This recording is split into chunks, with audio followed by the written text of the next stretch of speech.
Alright, so once again, a very, very good morning to each one of you all present here. Once again, ladies and gentlemen, I would like to introduce myself.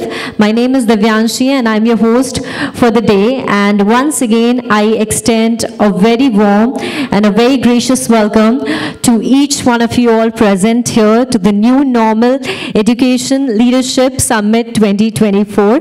Thank you so much, ladies and gentlemen, for coming and joining us, and thank you for gracing this event with your presence. एक बार फिर से हमारे बीच में जितने भी हमारे सम्मानित अतिथिगण उपस्थित हैं आज के हमारे इस प्रोग्राम में, एक बार फिर से आप सभी का मैं दिव्यांशी बहुत बहुत स्वागत व अभिनंदन करती हूँ. Thank you everyone for coming and joining us. So as I mentioned before that today in this event we'll be having fruitful panel discussions and presentation, and as we all know that our chief guest is here with us, I request all of you जोरदार तालियों के साथ please welcome Shri Yogendra Upadhyay, our Honorable Minister of Higher Education, Government of Uttar Pradesh. Thank you so much sir for coming and joining us. So चलिए आज के इस programme को हम शुरू करते हैं, and I just wanted to know यहाँ पे कितने लोग लखनऊ से हैं? Can you raise your hand and tell me? Everybody? Okay, I think majority is from Lucknow. Can you all tell me कि लखनऊ की कौन सी चीज़ है जिसके लिए लखनऊ बहुत ज़्यादा फेमस है? तहजीब. Okay, anybody else? Yes ma'am? Chicken. Yes, यहाँ चिकन खाया भी जाता है, पहना भी जाता है. That's right. ओके, और कौन सी चीज़ है जिसके लिए लखनऊ बहुत ज़्यादा फेमस है? एनीबडी? मुस्कुराने. अच्छा, ये एक चीज़ है, ये लखनऊ की टैगलाइन है, और यू नो मैं जब आ रही थी तब भी मैंने देखा था ये टैगलाइन, मुस्कुराइए आप लखनऊ में है. सुबह से मैं देख नहीं हूँ, सुन रही हूँ, लेकिन यू नो मैं यहाँ पे किसी को मुस्कुराते हुए देख नहीं रही हूँ. मैं सभी से रिक्वेस्ट करूँगी कि प्लीज़ अपने चेहरे पे मुस्कुराहट बना के रखिए. और अभी भी कुछ लोग हैं जो मैं देख रही हूँ मुस्कुरा नहीं रहे हैं, न जाने कौन सा गम है जिसे छुपा रहे हैं. एवरीवन, मैं सभी से रिक्वेस्ट करूँगी अपने चेहरे पे मुस्कुराहट बना के रखिए. Okay, so once again, what is that one thing that you all are missing, which is very popular and famous in Lucknow? Anybody? Majority Lucknow की. How can you all miss that one thing? Yes, ma'am. Art and culture. Okay. ऐसी कौन सी चीज़ है जिसके लिए लखनऊ शहर जाना जाता है? Anybody? Okay, so Lucknow is known for nawabs, right? हमारा जो शहर है इसको जाना जाता है सिटी ऑफ नवाब्स के नाम से. सो लखनऊ में जो लोग रहते हैं वो अपने आप को नवाब से कम नहीं समझते हैं, राइट? और जो लखनऊ से नहीं है मैं उनसे रिक्वेस्ट करूंगी, feel the vibe of the city. एक बार नवाबों वाली तालियों के साथ बता दीजिए that we all are ready. Everybody, thank you so much. So without taking any more time, मैं आप सभी से रिक्वेस्ट करूंगी कि प्लीज़ आप सभी अपनी जगहों पर खड़े हो जाए. विद द नेशनल एंथम हमारे प्रोग्राम की हम शुरुआत करेंगे. मैं सभी से रिक्वेस्ट करूंगी, please kindly stand for the national anthem.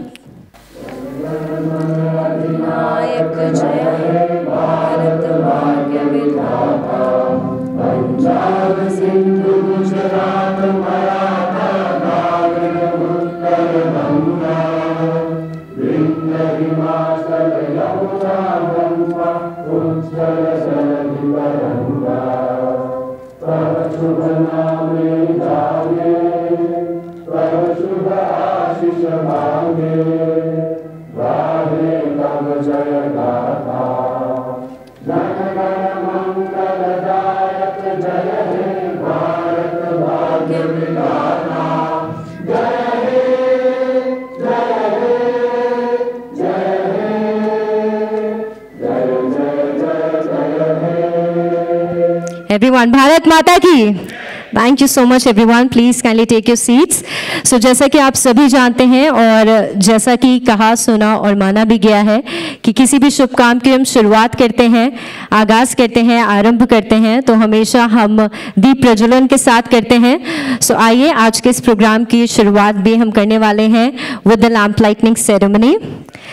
So I would like to request first most Kumar Chandan Anand ji, I request you to please kindly come and join us. And आप सभी से request है कि हमारे जितने भी dignitaries हमें join करने वाले हैं for the lamp lighting ceremony, जोरदार तालियों के साथ please उनका स्वागत कीजिए. Please अपनी जोरदार तालियों के साथ welcome Shri Yogendra Upadhyay once again everyone. जोरदार तालियों के साथ please welcome sir. With that, I would like to request Kunwar Shekhar Vijendra, co-founder and chancellor, Shobhit University, chairman, SOCHAM, National Council on Education. I would like to request Professor N.M.P. Verma, Vice Chancellor, Babasaheb Bhimrao Ambedkar University. I would like to request Professor Geeta Gandhi Kingdon, Manager, City Montreal School. I would like to request Kanak Gupta, Director, Seth M.R. Jaipuria School. And I would like to request Dr. Arun Mohan Sherry. I request all of you to please kindly come forward and join us for the lamp lighting ceremony. Thank you.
Thank you so much everyone. And lamp lighting ceremony के बाद मैं request करूंगी हमारे सभी dignitaries से कि आप सभी प्लीज़ डाइस पे आके मैं ज्वाइन कर ले. And thank you so much doctor Arun Mohan Sherry ji. मैं आपसे रिक्वेस्ट करूंगी please take your seat. And बाकी हमारे जितने भी डिग्निटरीज हैं.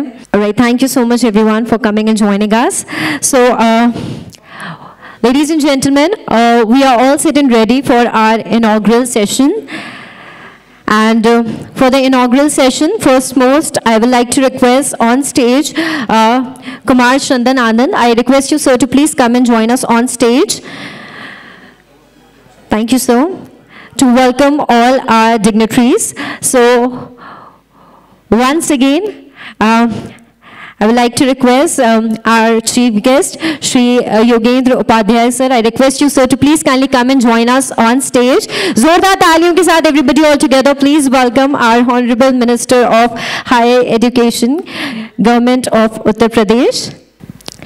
All right.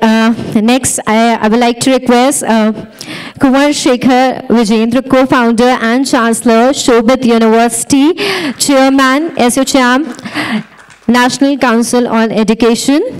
जोरदार तालियों के साथ everyone. Next, I would like to request Professor N.M.P. Verma, Vice Chancellor, Babasaheb Bhimrao Ambedkar University. जोरदार तालियों के साथ please welcome sir on stage.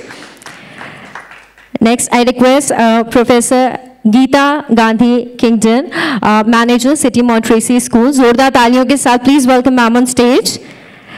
And I request Kanak Gupta, Director, Seth M.R. Jaipuria School. जोरदार तालियों के साथ everybody all together. Please welcome all our dignitaries on stage. Thank you. I would like to request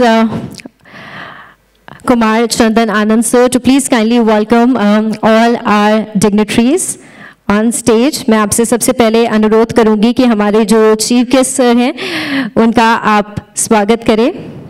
Sir, I request you to please kindly come forward. Thank you.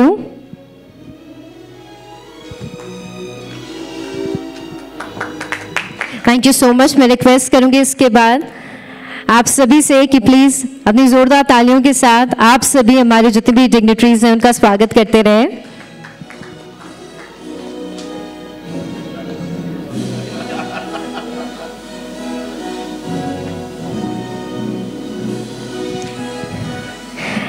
Thank you so much. Please take your seat. Now I request Kumar Shekhar Vijayendra sir to please kindly come forward. Thank you sir for coming and joining us. I would like to request Professor N.M.P. Verma sir, please kindly come forward. Thank you sir for coming and joining us. Thank you. I request Professor Geeta Gandhi Kington ma'am, please kindly come forward. Thank you ma'am for joining us. Thank you, and I request Mr. Kanak Gupta, Director, State MR Jaipuria Schools. Thank you for joining us. Thank you so much everyone. So without taking any more time, let's start our inaugural session, and first most to deliver a formal welcome note, I would like to request Kumar Chandan Anand sir to please kindly come this side and join us to deliver your welcome note. Thank you. Good morning everyone. Divyanshi, आपने मेरा welcome speech का 2 paragraph शुरू में ही चुरा लिया। जो question मैं पूछने वाला था, ये मेरा स्पीच की प्रिपरेशन थोड़ा सा मतलब डिस्टर्ब हो गया, but still I will try to manage and come on track on the same lines और the note which Divyanshi has left us. So, good morning to one and everyone. Cheers to health, happiness and prosperity. I am glad to see such a lovely gathering today. Adacom Media Group welcome everybody. जैसे दिव्यांशी ने पहले बताया और जो मैंने prepare किया, लखनऊ अपनी नज़ाकत और तहजीब के लिए तो जाना ही जाता है. लखनऊ की प्रसिद्ध चीज़ जो उन्होंने पूछ ली, मैं आंसर्स में बहुत सारी चीज़ें कर दूंगा. कोई एक ऐसा वर्ड या कुछ मॉन्यूमेंट या कुछ पकवान नहीं है जो लखनऊ को डिफाइन कर सके. Lucknow is a variety, it's वो प्लेटर है हर चीज़ों का, और वो प्लेटरों में से कुछ प्लेटर्स मैं बता ही देता हूँ जो आप लोगों ने बहुत सारा बता ही दिया है. हस्तशिल्प, चिकन कढ़ाई और कढ़ाई, देन इमाम बाड़ा, शाही टुकड़ा, पंडित जी की चाट, शर्मा जी की चाय, दस्तरखान, रॉयल कैफ़े, बास्केट चाट, गलौटी कबाब, तुंडे कबाब, रुमाली रोटी, बिरयानी, हजरतगंज और न जाने क्या क्या, full of things. List continue हो जाएगा. तो भाई मुस्कुराइए, इसलिए भाई मुस्कुराइए, आप लखनऊ में हैं तो कोई एक रीज़न नहीं है मुस्कुराने का, यहाँ पर तमाम रीज़न है. And obviously education, education hub, education destination, skill, employability, इससे कैसे यूपी या लखनऊ अछूता रह सकता है. It's showing an incredible example in front of different states and to the country. So तरीका तो यही है शहर में स्वागत करने का कि मुस्कुराइए, आप लखनऊ में हैं. I Kumar Chandan Anand, founder, CEO and group editor of आडाकॉम media, welcome our chief guest Shri Yogendra Upadhyay ji, honourable minister of higher education, government of Uttar Pradesh. एक तो सर मुझे सलाम करना है आपको अपने बिजी शेड्यूल से. सबको पता है कि सत्र चल रहा है, संसद है और ये लास्ट डे है, उसके बावजूद सर अपने शेड्यूल टाइम से आपने 20 मिनट 30 मिनट समय निकाला. हम बहुत तहे दिल से आभारी हैं sir, on behalf of all the gathering over here. Thank you so much for being a part of this event sir. Our special guest Kumar Shekhar Vijayendra ji, co-founder and Chancellor Shobhit University, Chairman SOCHM, National Council of Education. Professor N.P.M. Verma, Vice Chancellor Baba Saheb Bhimrao Ambedkar University. Professor Geeta Gandhi Kingdon ji, Manager City Montessori School, CMS. Can we have a huge round of applause for her? She is another one reason कि मुस्कुराइए आप लखनऊ में हैं. किसी school का Guinness book of world record में नाम tag होना, ma'am उसके पीछे कितनी मेहनत होगी, कितनी तपस्या होगी, क्या क्या नहीं किया होगा कि अपने इंडिया का क्या, ये लखनऊ का वो जो पहचान है उस बुक्स में दिलाई. 50,000 60,000 स्टूडेंट्स हैंडलिंग अपने बच्चों की तरह is not a easy task. इतने सारे branches, my salute and good wishes to flourish more and more ma'am. आप यहाँ का भी एक्सपेंशन बाहर लेके जाइए और एग्जाम्पल इंडिया का बाकी जगह पर भी ट्रेंड सेट करिए। Thank you so much ma'am, and I am glad अगर लखनऊ में ये जो टीम और आप डेलीगेट्स अगर नहीं रहते तो ये इवेंट अधूरा था। So each and every person over here is contributing in making this event successful. तहे दिल से आप सबको thank you so much. Then Kanak Gupta ji, director, again one of the brightest brand, Seth MR Jaipuria Group of School. Thank you so much, Kanak ji. I welcome all the eminent speakers, invited guest delegates representing the education fraternity from Pan Uttar Pradesh and rest of India. We welcome our partners who supported our mission of spreading the ideas of socio-digital transformation and innovation. We welcome government's supporting partners. I welcome gold partner Seth MR Jaipuria, display solution partner Samsung, online learning partner Coursera, credential partner TrueScholar, associate partner SAS, associate partner HireMe, exhibitor Code Tantra, exhibitor Sanskar IS Academy. Also, I'm grateful to many of our well-wishers, and to name a few, the person who is sitting on the front row, Dr. S.K. Rathore ji, he is the owner of Sanford Group of Schools. पहली journey जो मैंने अपनी company की और इस event की शुरू की है वो सर के आशीर्वाद और ब्लेसिंग से की है। Thank you so much sir. और कुंवर शेखर विजेंद्र सर शोभित यूनिवर्सिटी के जो बैठे हुए हैं, तो आपका आशीर्वाद हमें हमेशा मिलता रहे सर, ऐसी मनोकामना है हमारी। I would like to thank doctor Sunil Rai UPS sir. हर इवेंट में जहाँ तक पॉसिबल हो जाए आप कोशिश करते हैं कि इस शेड्यूल के लिए, अपने इस बेटे के लिए आप समय निकाल के इस इवेंट पर आए। बहुत आशीर्वाद मुझे मिलता है sir. Thank you so much for blessing us always, तहे दिल से sir. Doctor Shishir Srivastava ji, CMS, अपने बिजी शेड्यूल से ही is one of the toughest man to catch. अगर वो है यहाँ पर शिशिर श्रीवास्तव जी, आप हाथ ऊपर कर सकते हैं क्या?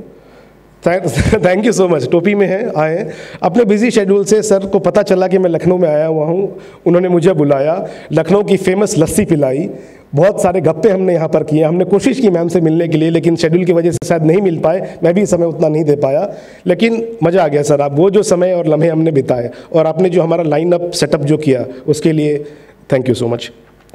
Doctor Pankaj Mishra ji from Glocal, thank you so much sir. आपका भी आशीर्वाद हमारे से बना रहे और थ्रू आउट द वे आप हमें गाइड करते रहे कि चंदन जी आप घबराओ मत, हम तो लोकलाइट हैं, आपके आने से पहले हम बाकी की अरेंजमेंट कर देंगे। लेकिन इतना बोलना ही बहुत है sir. Thank you so much. Mister Varun Chaturvedi, you are my true friend, thank you so much Varun, wherever you are, and many others, the list continues. बहुत सारे नाम हैं, मैं सर के शेड्यूल की वजह से मैं थोड़ा सा कट शॉर्ट कर रहा हूँ सर, 50 नाम और थे, but I'm sure they can relate and connect to my feelings and gratitude towards them. I'm thankful for their continuous support and guidance in helping us co-create this wonderful physical symposium of knowledge sharing for the education fraternity. And let me be very honest to tell you that they have been encouraging and mentoring us in the right direction. So, thank you everyone. And I'm truly obliged and grateful. Your support and association gives us strength and courage to host such an event in this big scale. I'm really grateful to all of you that you have managed to come and attend this knowledge sharing platform physically from all over the country and mark your presence here.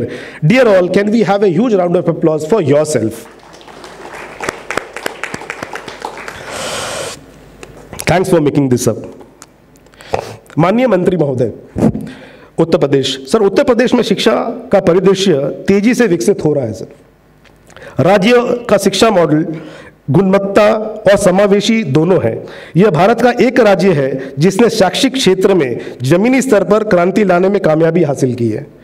UP में कुल 82 विश्वविद्यालय हैं sir, जो उत्तर प्रदेश को सभी भारतीय राज्यों से और पूरे क्षेत्र से तीसरा सबसे बड़ा राज्य बनाते हैं in terms of number of university. माननीय मुख्यमंत्री योगी आदित्यनाथ जी का दृष्टिकोण राज्य को शैक्षिक संरचना को बदलने में और पूर्ण जीवित करने में लगातार काम कर रहा है और आप सामने से झंडा उठा रहे हैं और शिक्षा विंग को सही दिशा में ले जा रहे हैं। हमें उम्मीद है सर कि आप राज्य और समाज के लिए एक स्थायी शिक्षा प्रणाली तैयार करने के लिए अधिक रचनात्मक तरीके से काम करेंगे और हम कामना करते हैं कि आपको अधिक शक्ति और शुभकामनाएं मिले sir.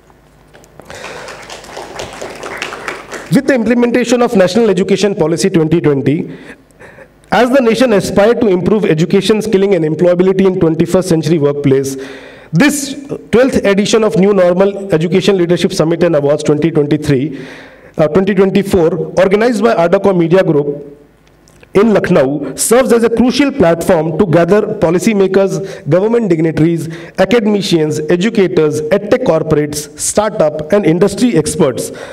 On the day of event aims to facilitate the exchange of experience, ideas and innovation that have propelled the growth of education community.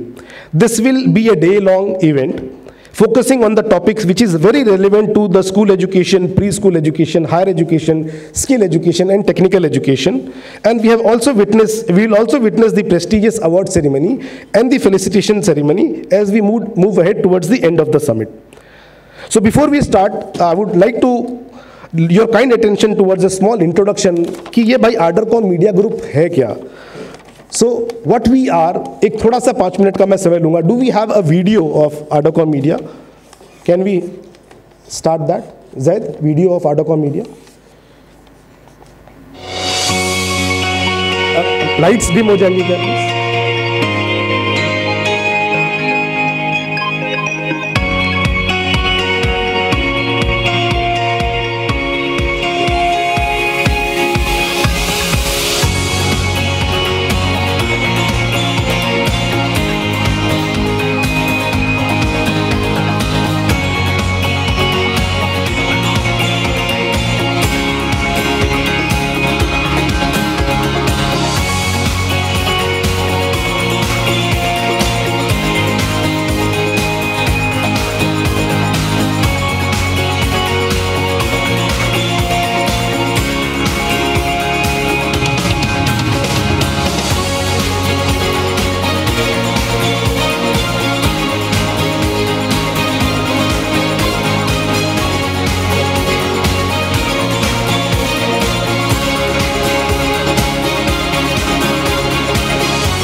This was our effort and establishment which we have done from last 3 years.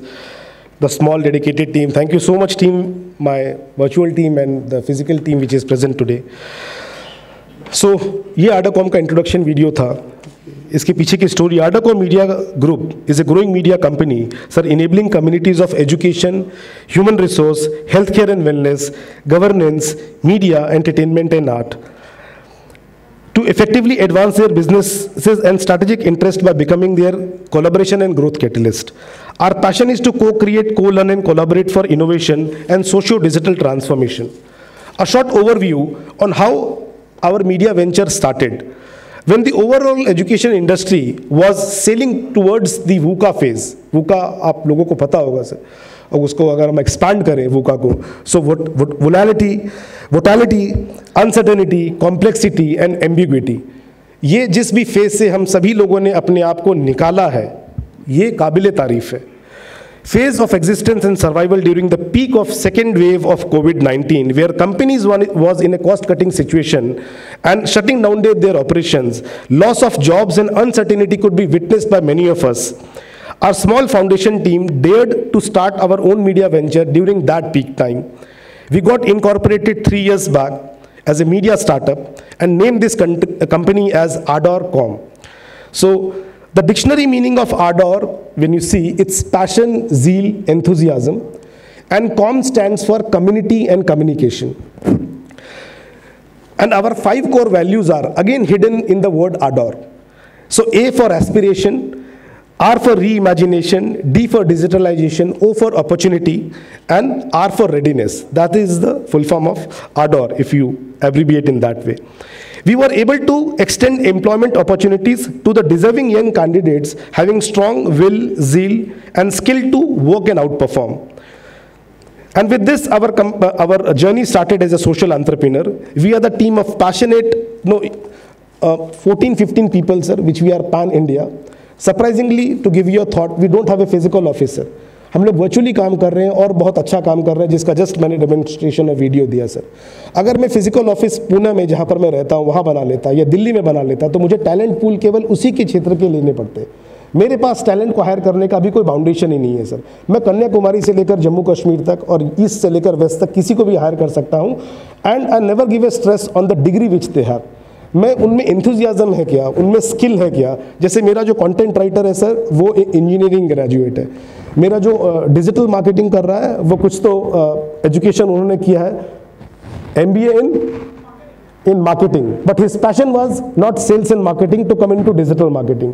तो मैंने उसका enthusiasm समझा, उसका जील समझा और मैंने केवल talent को हायर किया उसके स्किल के बेसिस पर. ऑब्वियसली एजुकेशन से एक एज मिलता है, एक पर्सनालिटी डेवलप होती है, एक स्किल डेवलप होता है, बट स्किल और एंथुजियाज्म भी है क्या. तो इसकी वजह से मेरे लिए तो पूरा इंडिया ओपन है सर. मेरा पूरा इंडिया ऑफिस है और मेरे पूरे एम्प्लॉयज़ मैं कहीं से भी ले सकता हूँ. That is how. सिस्टम बहुत अच्छा हमने फिजिकली सेट किया है. दिन भर का टारगेट रहता है, शाम को उनको डिलीवरी देनी है. अगर आपने टारगेट अचीव कर लिया तो पंच इन, पंच आउट, स्कैनिंग, इसकी कोई ज़रूरत ही नहीं है सर. वो प्रूव मुझे हो रहा है और ये प्रूव मेरी टीम ने करके दिखाया है आज. So this is how we are earning this love and affection from the team. And our aim is to become India's leading and most desirable media voice of the community, sir, with the ecosystem of knowledge sharing platform, informative content and news. And I may be emotional today, as this day also is very special for us. With your blessings and the patronage, Ardor.com Media Group is celebrating its 3rd anniversary, sir, by completing 3 years of learning and experience. And believe me, the 3 years of journey was a roller coaster ride. Lot of successes balanced with lot of failures. मज़ा आ गया, लेकिन बहुत कुछ सीखा sir हमने. Failure से बहुत कुछ सीखा. सक्सेस से तो अच्छा लगता है, ये ग्लूमी लगता है, लेकिन फेलियर्स हमें वो झटका देता है और 2 स्टेप पीछे लेने के बाद हमें एहसास दिलाता है कि ये गलती हुई थी, यहाँ नहीं होगी. और सेशन चलने के बावजूद हम आपको यहाँ पर लेकर आए. मैंने तो जीत लिया सर. ये thank you.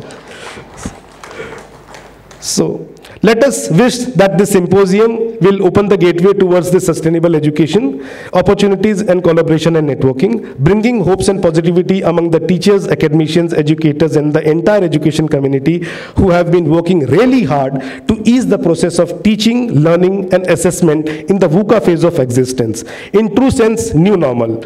The summit theme is focusing on innovate to elevate, redefining education skill and employability in 21st century workplace. We have researched a lot and carefully chosen the session topics which we have started. Surprisingly sir, पहला session इतना बढ़िया था. This was the only session of the day जहाँ पर हमने school education और higher education को mix बैठा दिया. So we had vice chancellors, we had principals and we have director representing K-12 to higher education. और उसके बाद में we have a bifurcation session of school के लिए अलग एंड हायर एजुकेशन के लिए अलग. ये सेशन बहुत इंपॉर्टेंट था जहाँ पर आपने जस्ट आके वो विटनेस किया sir. So the session is also live on our FB page and the person is making that live. LinkedIn, Instagram and YouTube में भी हम लोग प्रेजेंट है. बहुत सिंपल वर्ड है सर, दिख रहा है सब जगह. It's ARDORCOMM. Please open your smartphone. सबके पास वो स्मार्टफोन्स है और हम अपने इस सोशल मीडिया हैंडल को लाइक करें, फेसबुक के हैंडल को Ardor.com से, और इस ब्लैक एंड वाइट हॉल से बाहर हम लोगों को बताएं कि आखिर यहाँ पर हम कर क्या रहे हैं, यहाँ चल क्या रहा है. हम लोग अपने ऑफिस से, अपने यूनिवर्सिटी से, स्कूल से, कॉलेज से छुट्टी लेकर क्यों आए हैं. ताजमहल होटल में। सो कहने के लिए होटल है, गर्मी की वजह से हमने ये वेन्यू रखा है सो दैट हम दिन भर ये सेशन कंटिन्यू कर सकें, ठीक है। लेकिन ये लोगों को बताने की ज़रूरत है, आपके पेरेंट्स फॉलो कर रहे हैं, टीचर्स फॉलो कर रहे हैं, स्टूडेंट्स फॉलो कर रहे हैं, उनको बताइए अपने आप को टैग करके कि why we have gathered over here and why sir is over here to give his speech on what topic. So please like our social media handles for it. उसके साथ मैं और भी है, मैं कट शॉर्ट कर रहा हूँ सर, बस एक शायरी से मैं अपनी बात को विराम दूंगा कि मंजिलें हमसे हैं लेकिन मंजिलों से हम नहीं, मंजिलें हमसे हैं लेकिन मंजिलों से हम नहीं, ऐ मंजिल तू रुक वहीं, चल पड़े हैं हम पथ पर, और जिस पथ पर हम चल पड़े हैं पत्थर है वो मलमल नहीं, मंजिलें हमसे हैं लेकिन मंजिलों से हम नहीं। Thank you so much sir.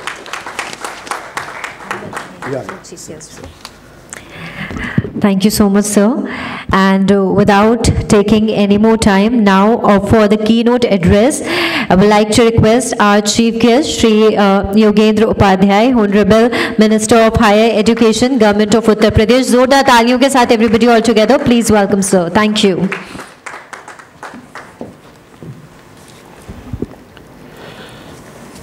मंच पर आसीन कुमार चंदन जी, कुंवर शेखर जी, प्रोफेसर NMP वर्मा जी, प्रोफेसर गीता गांधी जी, कनक गुप्ता जी, उपस्थित महानुभावगण, मातृशक्ति। शेर से समाप्त किया आपने अपने उद्बोधन को, तो मैं शेर से शुरू कर देता हूँ।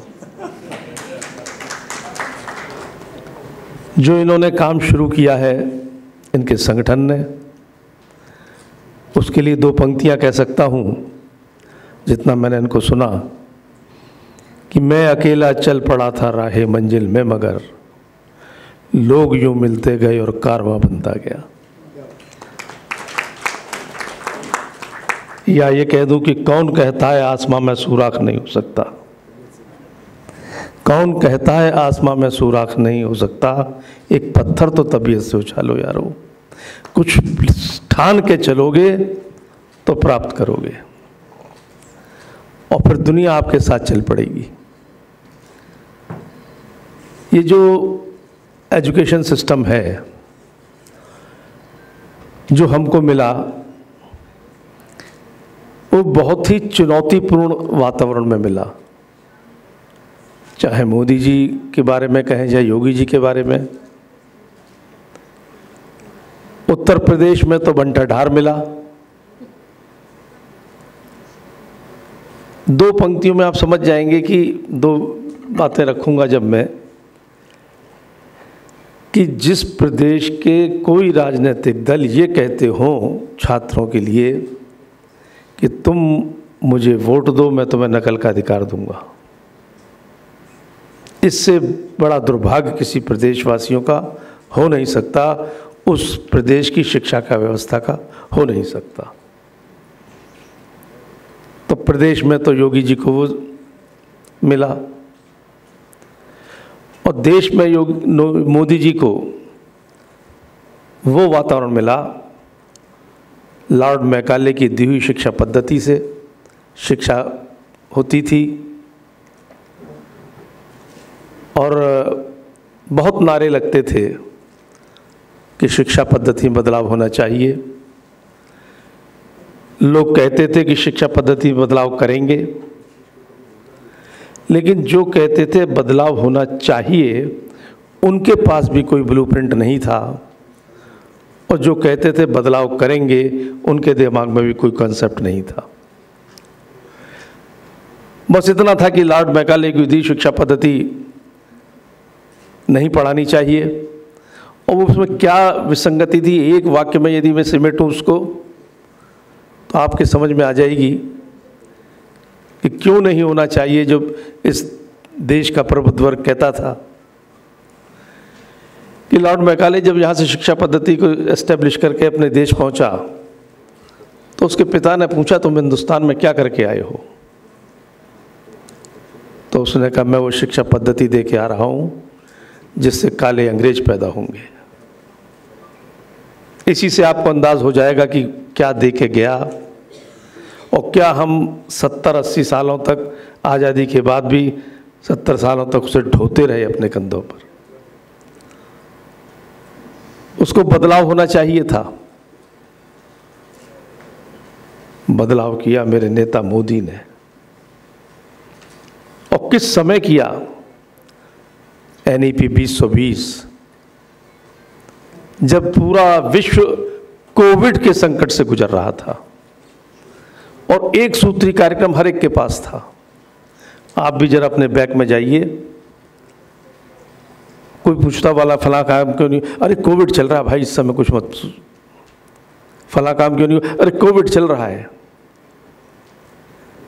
मेरा नेता कोविड से भी लड़ रहा था और देश को NEP भी दे रहा था। डिजास्टर मैनेजमेंट का मास्टर भी सिद्ध किया उसने अपने को, और आने वाली नस्लों के लिए भी काम किया। यह विलक्षण प्रतिभा है मोदी जी की। उन्होंने एक नए कलेवर में दिया पूरी शिक्षा पद्धति को।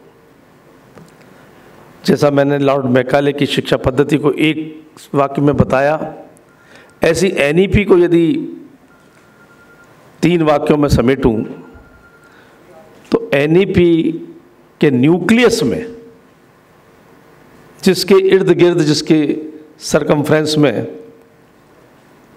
या अब आउटर ऑर्बिट्स में सब कार्यक्रम बनाए जाएंगे, वो मूल है, न्यूक्लियस है शिक्षा को संस्कार से जोड़ना, शिक्षा को रोजगार से जोड़ना और शिक्षा को तकनीक से जोड़ना। मैं किसी को यहाँ चुनौती नहीं दे रहा, लेकिन मैं जानता हूँ कि यहाँ बैठे कम लोग जानते होंगे कि गार्गी कौन थी, अपाला का क्या योगदान था, नचिकेता ने क्या किया था, याज्ञवल्क्य क्या कर रहे, क्या किए उन्होंने इस संस्कृति के लिए, इस पूरे सृष्टि के लिए। सिर्फ ज्ञान नहीं, कोई संस्कार नहीं, विज्ञान भी दिया उन्होंने, लेकिन उनको हम नहीं जानते, आने वाली नस्लें नहीं जानती। तो वो शिक्षा पद्धति यदि शानदार था भूत हमारा, तो वर्तमान को संवारते हुए भविष्य को निखारें कैसे, वर्तमान शिक्षा पद्धति वो है जो मोदी जी ने दी हमको। उस पर पूरा सिस्टम खड़ा हो रहा है धीरे धीरे, क्योंकि कोई नया सिस्टम लाना, पुराने सिस्टम को हटाना कोई रातों रात का चमत्कार नहीं होता, टाइम लगता है, लेकिन आशातीत सफलता मिल रही है इन 3 बिंदुओं पर।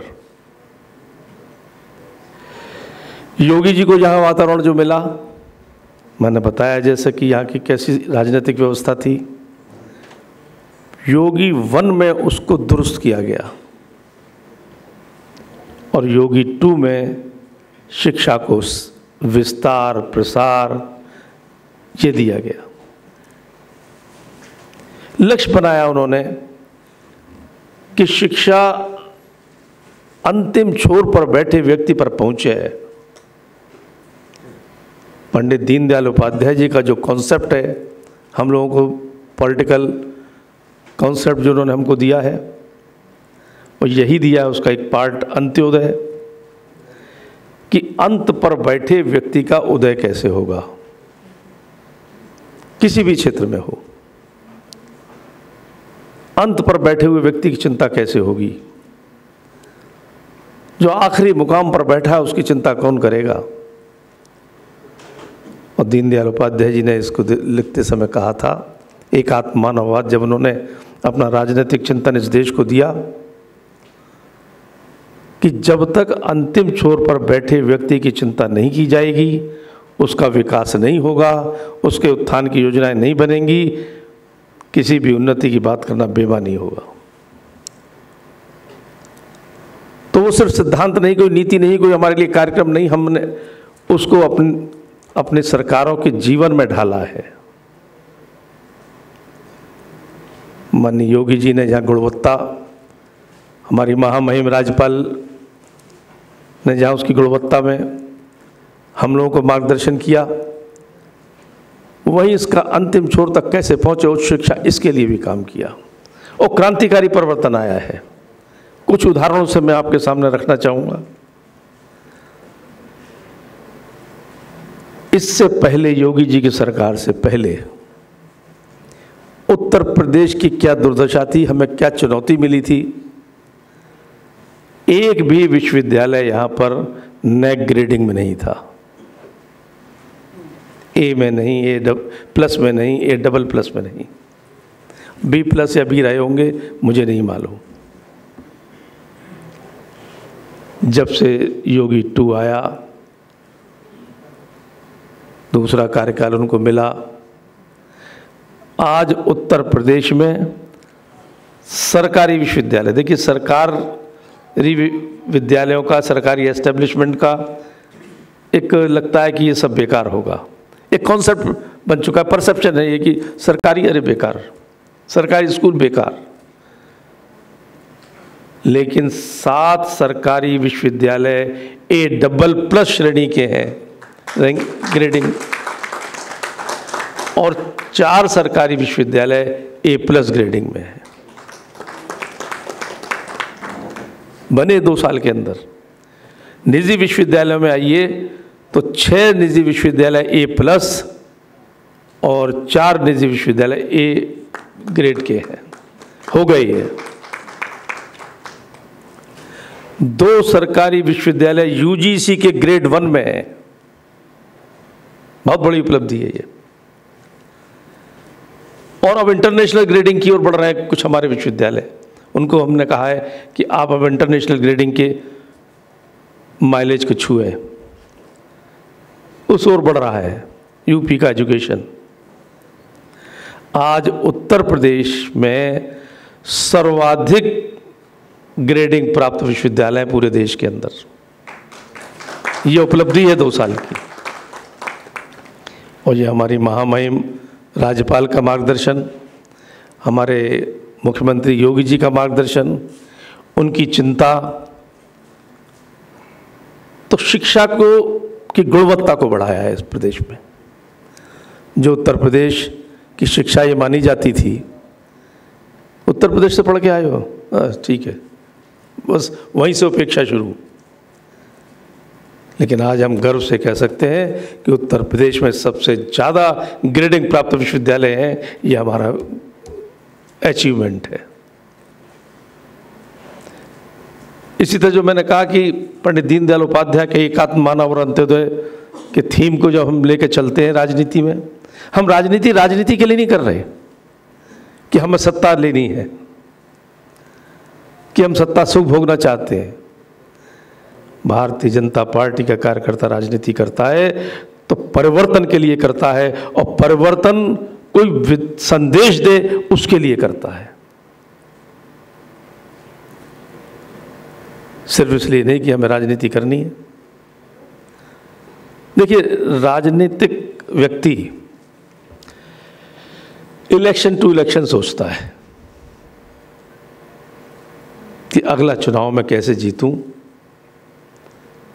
और अगले चुनाव में मैं क्या तिकड़म लड़ाऊं, और कॉन्स्टेंसी तक सीमित रहता है। जो जिसकी कॉन्स्टेंसी, अगर मुख्यमंत्री बन रहा है तो प्रदेश कॉन्स्टेंसी है, एमएलए बन रहा है तो विधायक वाली कॉन्स्टेंसी है, एमपी बनता है तो सांसद वाली कॉन्स्टेंसी है, वहीं तक सिमटता है और अगला चुनाव कैसे जीता है इसके उपक्रम में लगा रहता है। ये राजनीतिक नेता है। राजनेता अपने पूरे शहर के बारे में सोचेगा, आगामी 10 साल के बारे में सोचेगा, कुछ ऐसा हो कि पूरे समाज का भला हो, शहर का भला हो। और राष्ट्र नेता अगली पीढ़ी के बारे में सोचता है, अगली शताब्दी के बारे में सोचता है। मेरे नेता योगी मोदी राष्ट्र नेता हैं, इसलिए आगामी पीढ़ी के बारे में सोचते हैं। ऐसी योजना बनती है जो आगामी पीढ़ी तक के लिए हो, आने वाली नस्लों के लिए हो, सिर्फ चुनाव से चुनाव तक की नहीं। और उन्होंने ऐसा किया भी है, जैसा मैं बता रहा था अभी एजुकेशन में। ये मील के पत्थर बनाए हैं उत्तर प्रदेश में। अंतिम छोर पर बैठे व्यक्ति पर उच्च शिक्षा कैसे पहुंचे, इसका अहद लिया है उन्होंने, संकल्प किया है। अब आश्चर्य की बात होगी कि हिंदुस्तान को आज़ाद हुए 70 साल से अधिक हो गए और उत्तर प्रदेश जैसे प्रदेश में जो कभी विद्या का केंद्र रहा, पूरे विश्व का आकर्षण केंद्र रहा, वहाँ पर 5 मंडल यानी कमिश्नरी ऐसी थी जहाँ एक भी सरकारी विश्वविद्यालय नहीं था। यह चिंता थी उन लोगों की जो प्रदेश सुधारने की बात करते हैं, देश सुधारने की बात करते हैं। वो नहीं जानते क्या शिक्षा और चिकित्सा, पढ़ाई और दवाई ये मानव जीवन की पहली आवश्यकता है। सबसे पहला ध्यान सरकारों को इस ओर देना चाहिए। इसके सहयोग में सरकार क्या करे, समाज को कैसे जोड़ा जाए, यह चिंतन होना चाहिए। लेकिन 6 कमिश्नरियों में सरकारी विश्वविद्यालय नहीं, क्या हाल होता होगा वह छात्र का। पिछला जो संकल्प पत्र था भारतीय जनता पार्टी का, मैं कोई राजनीतिक बात नहीं कर रहा, मैं फैक्ट्स बता रहा हूं आपको, उसमें संकल्प लिया था कि हर कमिश्नरी में सरकारी विश्वविद्यालय बनाएंगे और 2 साल के अंदर 6 कमिश्नरी में जहां सरकारी विश्वविद्यालय नहीं था, सरकारी विश्वविद्यालय तो चालू हो चुके हैं या निर्माणाधीन है। यह है हमारे योगी जी की देन। और सब स्तरीय विश्वविद्यालय जहाँ स्तरीय शिक्षा होगी, एनईपी में से के अकॉर्डिंग शिक्षा होगी। और चूंकि समाज को भी साथ जोड़ना है, जब तक समाज और सरकार साथ साथ चलते हैं तो कुलाचे मारता हुआ परिवर्तन आता है। अकेली सरकार भी परिवर्तन नहीं ला सकती, अकेला समाज भी परिवर्तन नहीं ला सकता। जब दोनों मिलकर चलते हैं तो परिवर्तन कुलाचे मारते हुए आता है। आज उन्होंने समाज को जोड़ा और उत्तर प्रदेश में 25 निजी विश्वविद्यालयों को या तो एलओपी मिल चुकी है, एलओआई मिल चुकी है। 15 को एलओपी और शेष को एलओआई। नए विश्वविद्यालय शुरू हो रहे हैं। हर जिले में अब विश्वविद्यालय कैसे बने, यह संकल्प है माननीय योगी जी का। और उन्होंने हमको निर्देशित किया है कि ऐसी कोई नीति लाओ जिससे हर जिले में एक विश्वविद्यालय खुल पाए। तो हम नीति बना रहे हैं, लगभग तैयार है, जिसमें बहुत से इंसेंटिव्स होंगे। लोग आकर्षित होंगे उन जिलों में विश्वविद्यालय खोलने के लिए, यूनिवर्सिटीज़ खोलने के लिए जहां पर एक भी यूनिवर्सिटी नहीं है। वहाँ यूनिवर्सिटी के लिए लोग आएंगे, इंसेंटिव्स मिलेंगे, सरकार उनके साथ खड़ी होगी, उनकी सुविधाओं का ध्यान रखेगी, जिससे शिक्षा उपलब्ध हो। और जब शिक्षित समाज होगा तो आप सब जानते हैं, शिक्षित समाज के लोग हैं, कैसा परिवर्तन आता है, क्या अचीवमेंट्स हो सकते हैं। हम उस ओर बढ़ रहे हैं अब। और ये इसीलिए कि मेरा सौभाग्य है कि मेरा नेतृत्व राष्ट्र नेताओं के पास है। जहाँ गवर्नर मैडम, हमारे सीएम, हमारे पीएम, सबका विज़न बहुत बड़ा है। और जब ऐसे लोग दिशा निर्देश देते हैं तो निश्चित रूप से एक दिशा मिलती है। मैं तो अपने को सौभाग्यशाली मानता हूं कि उस युग में मैं राजनीति में प्रवेश हुआ है। मेरा प्रवेश का मतलब सत्ता की राजनीति में, जिसमें मुझे नेता के रूप में ये लोग मिले हैं। और ये शायद मेरा शुरू से सौभाग्य रहा कि जब छात्र राजनीति करता था तब गोविंदाचार्य जी, जानते होंगे लोग उनकी विलक्षण प्रतिभा को, राम बहादुर राय, महेश शर्मा, ये 3 बड़े छात्र नेता थे जिनके बारे में एक सेंटेंस से आपको समझ में आएगा कि जेपी ने कहा था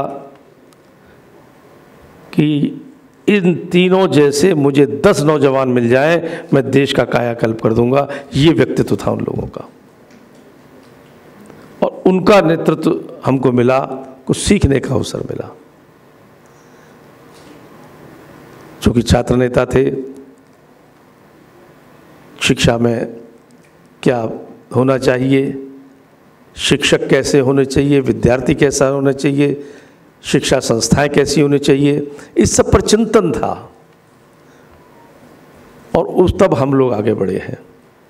मैंने कहा ना कि हम सत्ता के लिए राजनीति नहीं करते, हम विचारधारा की स्थापना के लिए, देश में परिवर्तन के लिए, और परिवर्तन उस सकारात्मक हो उसके लिए। सत्ता परिवर्तन नहीं, व्यवस्था परिवर्तन के लिए राजनीति करते हैं। तो वो व्यवस्था बदलती जा रही है, कुछ नया शुरू हो रहा है, शिक्षा को और नए कलेवर में आप देखेंगे। अब मैं तो दुआ करता हूँ ईश्वर से कि मोदी और योगी जैसा नेतृत्व अभी 20 साल और मिले इस देश को। तेरा वैभव अमर रहे माँ, हम दिन 4 रहे ना रहे। इस देश की वैभव बढ़ना चाहिए। कहाँ 11वें 12वें नंबर पर आर्थिक स्थिति थी, आज 3रे नंबर पर शक्ति बन चुका है देश। ये उपलब्धि है। 5वें नंबर पर, 3रे नंबर उनका लक्ष्य है। विजन लेके चलते हैं, कुछ लक्ष्य लेके चलते हैं। 2047 तक विकसित भारत हो, ये एक लक्ष्य है मोदी जी का। अभी तक विकासशील देशों में था हमारा देश, पिछले 10 सालों में विकासशील देशों में अग्रिम पंक्ति में आ गया। अब विकसित देशों में बने, यह लक्ष्य लिया है। तो ये हम उस दिशा के लिए काम करते हैं। उत्तर प्रदेश की आर्थिक स्थिति पहले 14वें 15वें नंबर पर थी, जब से योगी जी ने संभाला है आज 3रे नंबर पर है राज्य हमारा। 1 ट्रिलियन इकोनॉमी की बात करते हैं तो उसमें योगदान शिक्षा का भी है। जो 15 विश्वविद्यालय LOP और 10 LOI प्राप्त कर चुके हैं, लगभग 300-400 करोड़ का इन्वेस्टमेंट होता है। कितना बड़ा इन्वेस्टमेंट है, और उसमें कितने लोगों को रोजगार मिलेगा। जिन्होंने भ्रम फैलाया इस देश के अंदर चुनाव जीतने के लिए, मैंने कहा ना, चुनाव से चुनाव तक की राजनीति करते हैं, भ्रम फैलाते हैं, तिकड़म करते हैं, हरकतें करते हैं। काट की अंडिया बार बार नहीं चढ़ती कि आरक्षण खत्म कर देंगे, संविधान बदल देंगे। उनको सोचना पड़ेगा राजनीति को कैसे करना है। राष्ट्र निर्माण के लिए राजनीति, दल निर्माण के लिए नहीं। तो उन्होंने एक दिशा दी है पूरे देश को। आज उस ओर बढ़ रहे हैं हम लोग, और निश्चित रूप से 2047 तक विकसित भारत को देखेंगे आप लोग, और उसमें सबके सहयोग की आवश्यकता होगी। हमको ये सोचना होगा कि जब हमारा नेता इस लक्ष्य को ले रहा है तो अकेला नहीं कर सकता, हम सबको अपने उस महायज्ञ में आहुति डालनी होगी, तब बनेगा विकसित भारत। देशभक्ति क्या है? राष्ट्रभक्ति। अब हम लोगों के आम जीवन में तो वो सिमट के रह गई है कि जो युद्ध लड़ रहे हैं वही राष्ट्रभक्त हैं बस। ठीक है, हमारे लिए वंदनीय है, पूजनीय है, अभिनंदनीय है वो लोग जो हमारे आज के लिए अपना जीवन न्यौछावर कर रहे हैं, जो हम जिंदा रह सकें इसके लिए गोली खा रहे हैं। लेकिन आम लोग क्यों नहीं राष्ट्रभक्ति उनकी क्या है, ये सोचना होगा हमको। यदि 2 पंक्तियों में बताऊं कि जो जिम्मेदारी समाज ने हमको दी है, यह समाज से हमने ली है। मैंने तो घर घर जाके वोट मांग के लिए ना, भैया मुझे विधायक बनाओ, फिर नेतृत्व से अपेक्षा की है कि मुझे कुछ और बनाओ। तो जो समाज ने दी है या समाज से हमने ली है, उसका ईमानदारी से और निष्ठा से पालन करें, यही राष्ट्रभक्ति है। सबसे सरल परिभाषा राष्ट्रभक्ति। और जब ये जज्बा पैदा हो जाएगा आम हिंदुस्तानी के अंदर, तो विकसित भारत बनने में कोई देर नहीं होगी। जगत गुरु बनेगा हमारा देश। अरे जब मैं देखता हूं मेरा नेता जापान के प्रधानमंत्री से गंगा आरती कराता है, मेरा सीना 56 इंची का होता है। जब मैं देखता हूं कि देश पर पहली बार प्रधानमंत्री शपथ लेने के बाद काशी विश्वनाथ का अभिषेक करता है, तो लगता है संस्कृति से पैदा हुआ नेता बना है। सब तुष्टीकरण के लिए नहीं, इस राष्ट्रवाद के निर्माण के लिए वो बना है। इस देश की आत्मा को पुनर्जीवित करने के लिए बना है। इस संस्कृति पुनर्जागरण के लिए बना है। तो मित्रों, ये हम सबका सौभाग्य है कि हमको ऐसा नेतृत्व मिला है। विकसित भारत का निर्माण करना है, तो हम सबको जुटना होगा। उसी कार्यक्रम में आपका भी ये कार्यक्रम है कि कुछ करें, मिलकर करें और देश को बनाएं। धन्यवाद।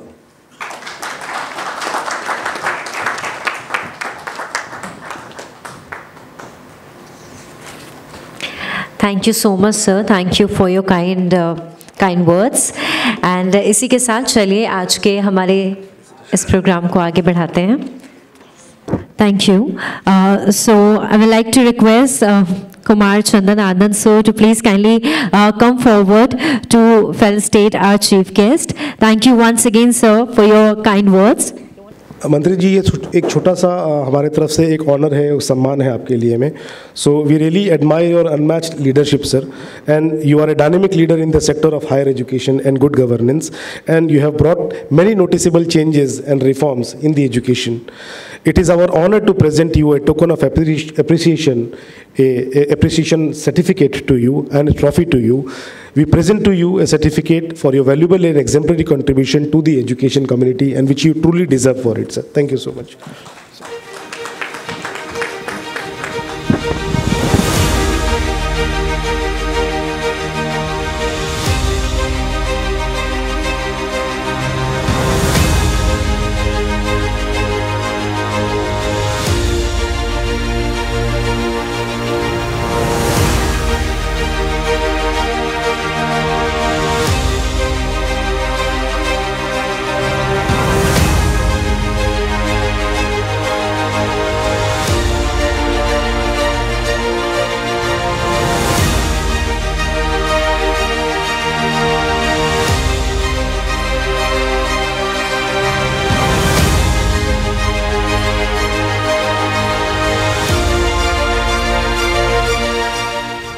मैं माफ़ी चाहूँगा, बहुत सुनना चाहता था औरों को भी, क्योंकि सुनने से गुनता है आदमी, सीखता है।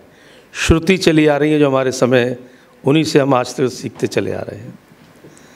लेकिन जल्दी है मुझको और कार्यक्रमों में जाना है, तो आप लोगों से माफ़ी मांगता हूँ। कुछ तो मजबूरियाँ रही होंगी, कोई यूँ ही बेवफा नहीं होता। तो मैं निकल रहा हूँ, मुझे माफ़ करिएगा। धन्यवाद। Once again, thank you so much, sir, for coming and joining us. Thank you. एक बार जोरदार तालियां once again everybody for our chief guest. Thank you. Thank you. So चलिए भी ज़्यादा वक्त ना लेते हुए आज के हमारे इस प्रोग्राम को हम आगे बढ़ाते हैं. Now for the special address, I would like to request Kuwar Shekhar Vijendra, co-founder and chancellor, Shobit University, chairman, ASSOCHAM, National council on education. जोरदार तालियों के साथ मैं आप सभी से रिक्वेस्ट करूंगी, please welcome sir. Thank you.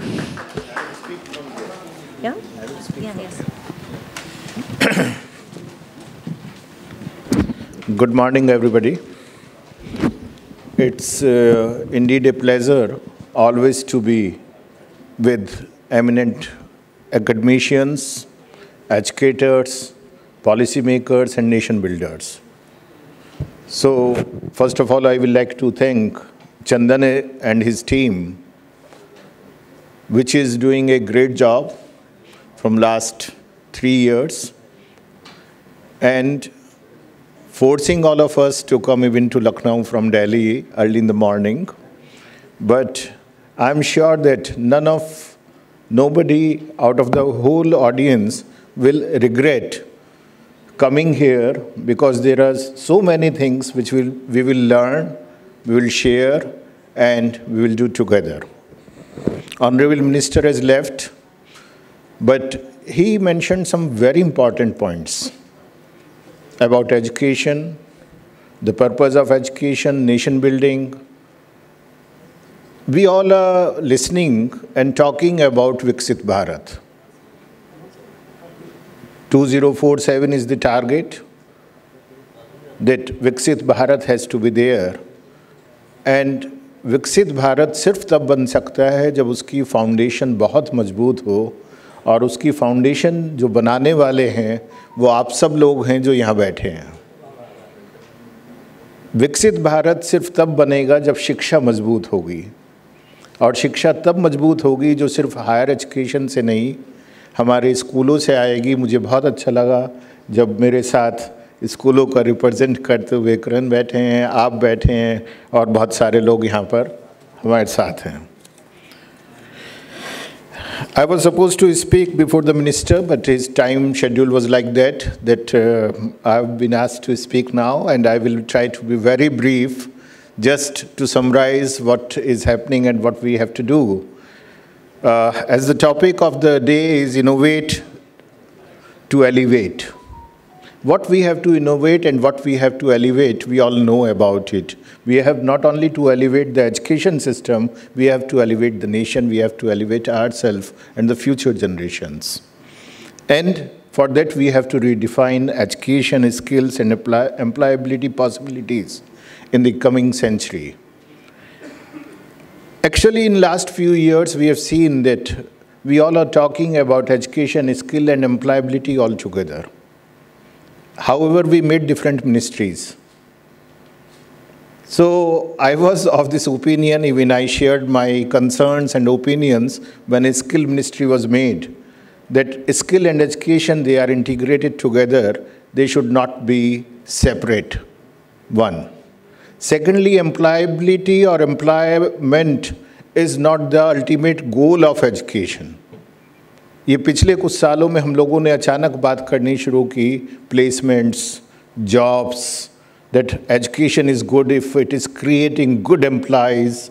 Then suddenly, few last years, we are talking about entrepreneurship, because we realize that education is not only the motto for employment, and employment cannot come only from education. So there are many issues which need to be discussed, and I am sure that today, throughout the day, all learned and eminent speakers, they will share their views, their experiences, best practices, what they are doing. If we have to redefine education, as everybody knows, and we all are talking, national education policy is also talking about, curriculum modernization has to be there.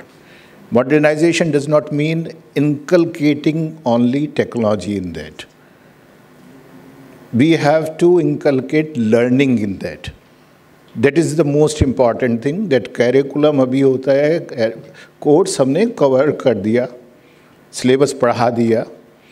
We have to change it to uncover it. From covering the course to uncover the course curriculum, this is what is required, and holistic education has to be there, where we are talking more about being human being first, because the purpose of education had always been to be a good human being instead of to be a good employee or good employer. So Manur Bhava, So that we all have to work on, and for that interdisciplinary approach has to be there. Interdisciplinary approach is not only that we are teaching 4 subjects together or we are taking something from here, something from there, but all the parts and sectors of the society, they have to be taken care. We have to see that where what is useful, and that has to be integrated in our course curriculum very systematically. To enhance the skills, skill development programs are already there, but what skill is required where and who requires what skill? That is very important, and I am sure that we all are working on that. Such meetings, conferences, summits, they are not only just to speak, it is to learn from each other. I always say that we all learn, and we all are running to have MOUs signed with international organizations from here and there. We forget that we have one of the largest educational ecosystem of the world, with around 1,400 universities, 50,000 plus higher education institutions, and few lakh good schools. But we do not talk about our good practices, what we are doing. We run here and there to sign MOUs. That has to be stopped. Then lifelong learning has to be there. Partnership with industry is, we all are talking and we must be having, that we have to work on that. The biggest question when employability comes is bridging the gap. मैं हमेशा एक बात कहता हूँ कि हमारा जो relation है वो ऑर्गेनिक नहीं है. हम लोगों ने सगाई नहीं की है इंडस्ट्री के साथ, हम सब अपने मतलब से जाते हैं. When I need something from the industry, I go to the industry. When industry needs something from the institution or a university, they come to us. We do not sit together. It is very inorganic indeed. Organic relationship has to be developed, and it will be developed from the day one.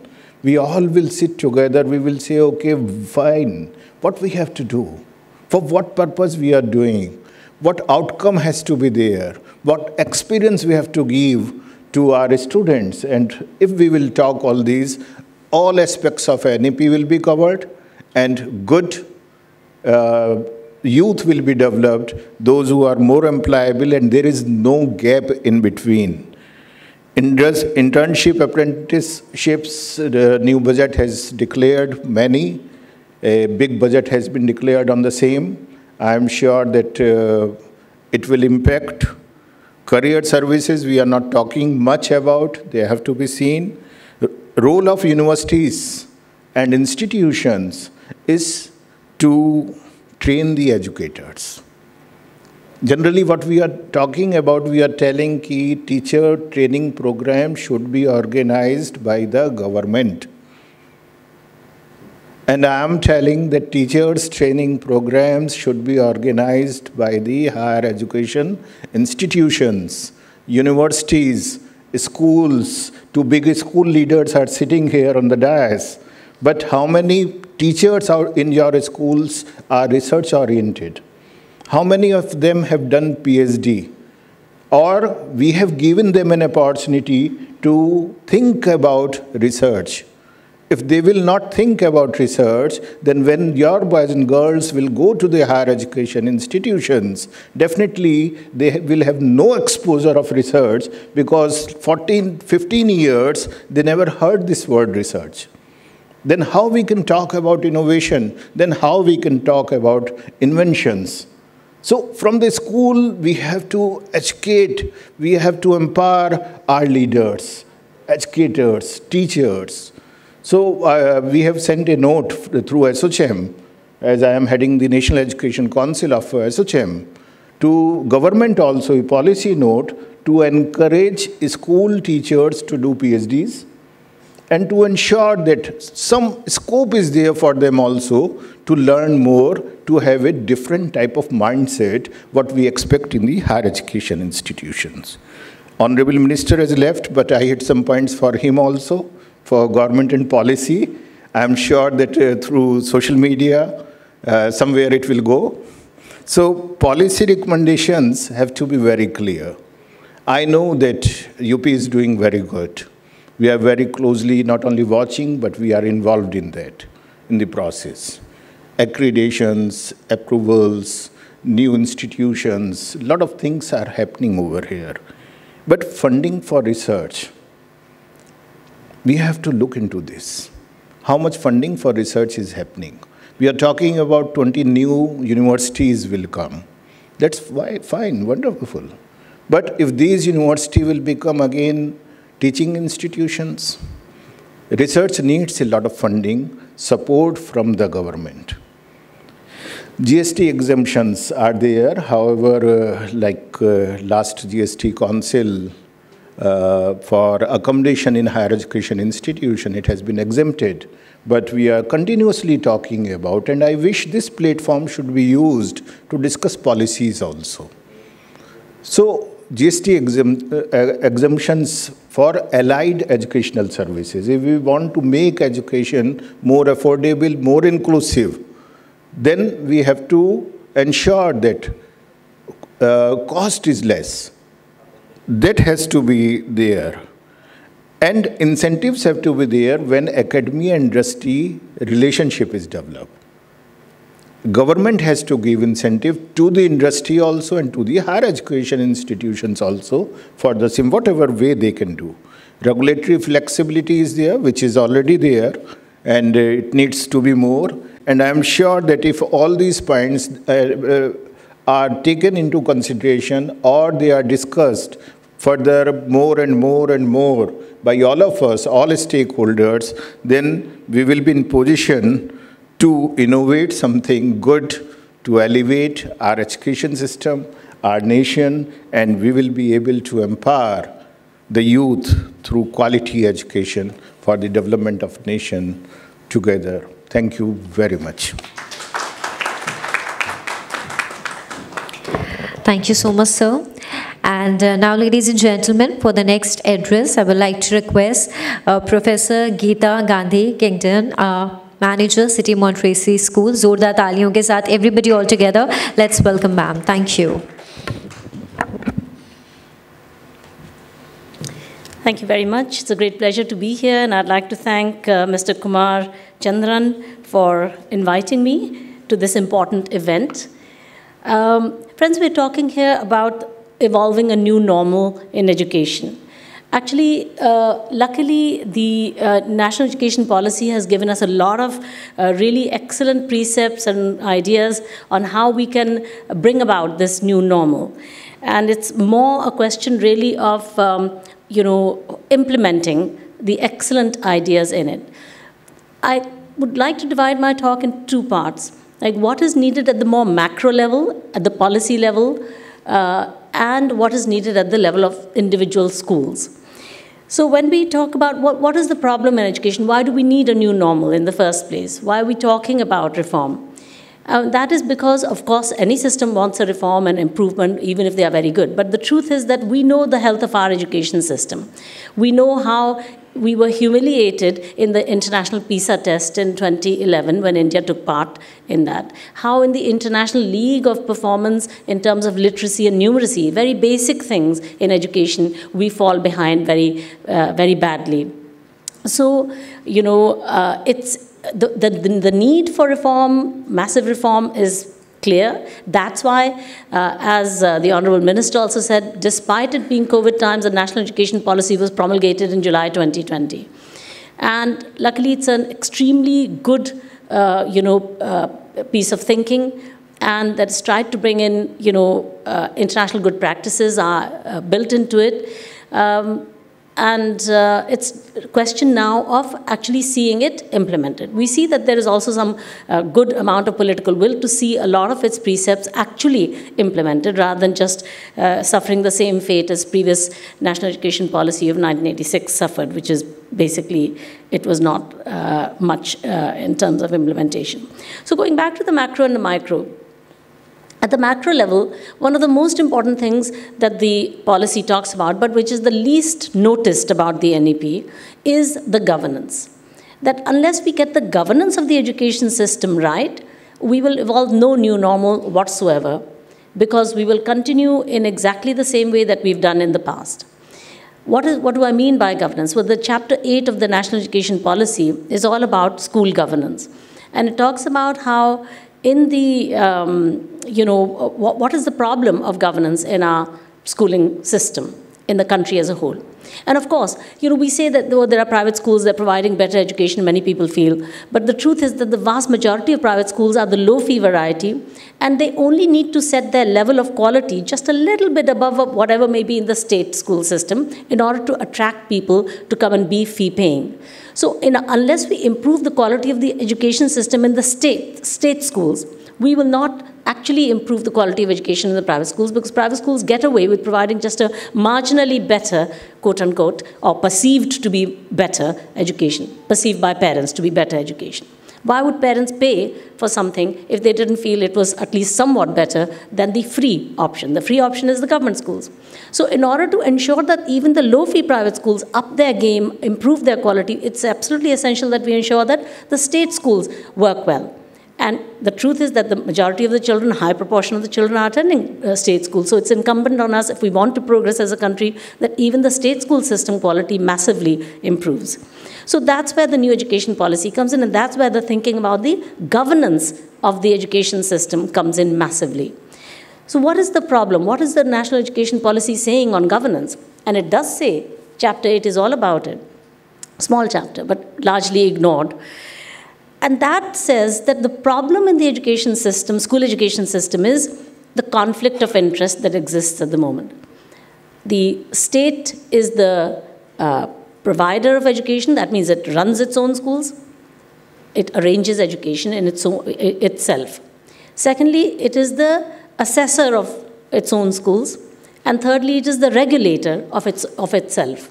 It regulates itself. The state is running the schools, and it is also the regulator. And moreover, it is also regulating the private schooling sector. So when the state is the provider of a service, for example, think of the telecoms. When the state was the provider of telecom services through BSNL, Bharat Sanchar, Limited,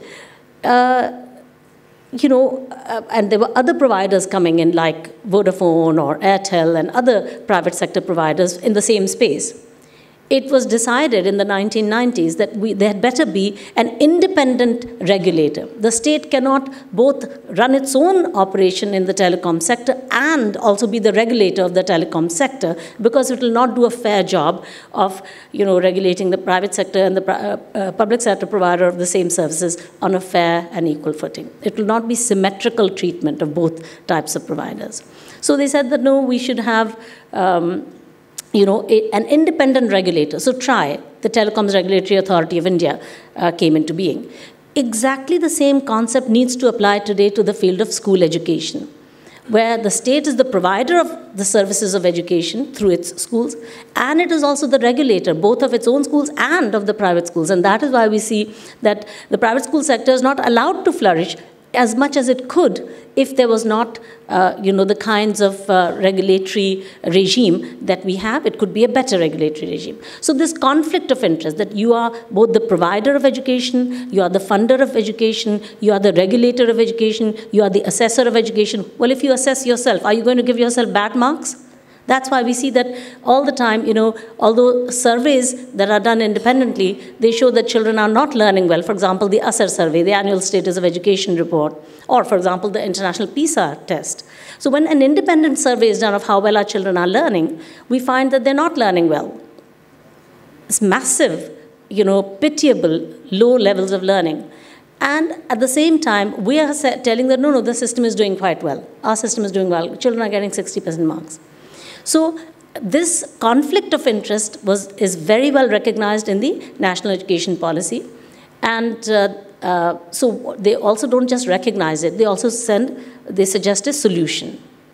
And they suggest that there should be an independent regulatory body for education called the State School Standards Authority, the SSSA. Question is that just like TRAI, and TRAI is not just one agency, for example, IRDAI in the insurance industry, or SEBI in the financial industry, or for that matter, the Election Commission, these are all independent bodies. They are meant to be independent bodies, autonomous bodies that are not politically they are not meant to be political appointees and not meant to be pally with either the private sector or the public sector. They're meant to be independent. So we need such a thing, and that is why the NEP, the National Education Policy itself, suggests that there needs to be such an entity. So the question is, have we come up with state school standards authorities in all the states? Well, the answer is no. And you can also guess why the reasons behind that. There's a lot at stake. If such a body really did come about, there would be quite a lot of changes. And those would not be very welcome by some elements or some sections. So, but that is an important goal towards which we need to move. As time is short, I'll just stop there for the macro part. I'll come to the micro part. Now, in micro, when it comes to the school level, when we talk about a new normal, of course, we need to, again, go back to the NEP. It's got excellent ideas. It talks about foundational literacy and numeracy. We need to ensure that that happens. And luckily, there's a lot of, there's a lot happening to improve foundational literacy and numeracy. For children up to the age of, by the age of 7 or 8, they should have, acquired foundational literacy and numeracy. That's the goal. And it's also quite specific about how you try and achieve that goal in many ways. It's got specific suggestions in it. And they are being, and also private sector operators, NGOs, civil society organizations are also helping with the, partnering with government to try and improve the FLN situation, the foundational literacy and numeracy situation. The second thing is that, when it comes to school level, we have all the good concepts in the NEP. For example, it talks about creation of skills. Mr. Kumar Chandran said that I don't recruit people on the basis of their paper qualifications. I recruit them on the basis of my assessment of their skill level, their enthusiasm, right, as well. So main thing really is skill. And if our system, if our schools are not creating the skills, then there is no point in really, getting those pieces of paper that show that everybody's got good marks if they have not learned the skills. So the whole system, when we say the new normal, we need to be very, very clear about what that is. What is our goal? What is the new normal? I believe the new normal is or ought to be the creation of skills in our children. Of course, literacy and numeracy are cognitive skills. They're extremely foundational. They're absolutely key. We have to create literacy and numeracy, but that is a very limited goal of what education can and must do. Of course, it should create literacy and numeracy, but it needs to create far more than just literacy and numeracy. It needs to create those skills that are often called the 6C skills. You all have all heard about those: creativity, communication, collaboration, critical thinking. And then, of course, also, as Pramani Chopra ji said in the morning session, character, good character. She talked about spirituality. Good character is closely related with that concept. Character and citizenship, or good citizenship, if you like. We can add to good citizenship climate. Somebody else talked about in the morning session about climate. Absolutely key today, it's existential. So unless we engage children with these topics, unless we give it a very substantial time to create these skills and these traits and these aspirations in our children, unless we change our curriculum, pedagogy, and assessments and align them with these goals, make sure that they are arranged in such a way that these goals are necessarily getting achieved, and we monitor progress, we measure progress towards the achievement of these goals. Unless we do that, then we will not be really creating any new normal, and we will be continuing business as usual. True education develops analytical abilities, confidence in oneself, goal-setting competencies, and it also instills the vision that will enable a person to become a self-motivated agent of social transformation. Let our education not just be, when we say about the new normal, that we create skills and that is the end of it. I think the desire to improve the condition of the world around us, the community around us, that also has to be a really important goal of our education in our schools. Again, I'll go back to what Pramani ji was saying. Spiritual education. You could call it, I mean, my father, the founder of City Monastery School, he was very keen on saying, well, since human beings have three realities, they are a physical being, they are a social being, and they are a spiritual being. Therefore, education must also, if it's to be complete, must cater to all these three realities of a person. It should, be material education, it should be human education, and it should be divine education. So, luckily, the National Education Policy also recognizes these things. It wants to acquaint children with spiritual precepts. Moreover, it also talks about global citizenship. And global citizenship traits are nothing but improving, the empathy for others, care for the environment, respect for diversity. These are good citizenship values, and they apply not only at the level of, our city, if we are to be good citizens of our city, or our state, or of our country, or indeed of the world. So in 3 different paragraphs, the National Education Policy of India talks about global citizenship education. And that's also in the Sustainable Development Goal. Goal 4 of the SDGs talks about, it has 7 indicators. One of those 7 indicators is that every single school in the world must impart global citizenship education. So these are some of the ideas that come to my mind when we talk about evolving a new normal. Thank you so much. Thank you, ma'am. And now, ladies and gentlemen, for the next address, I would like to request Professor NMP Verma, Vice Chancellor, Baba Saheb Bhimrao Ambedkar University. जोरदार तालियों के साथ everybody all together. Please welcome sir. Ma'am का पहले felicitation कर लो, बोल दो आप. सर एक बार मैम को फेलिसिटेशन कर दो. Right. I also request Kumar Chandan Anand sir to please kindly, well, state ma'am, I request ma'am to please kindly come forward and join us. Thank you ma'am for joining us. So ma'am को किसी और event के लिए भी निकलना है, but उसके बाद भी आज वो यहाँ पर आई, उन्होंने अपना समय हमें दिया, उसके लिए आपका बहुत बहुत धन्यवाद. Thank you ma'am for coming and joining us.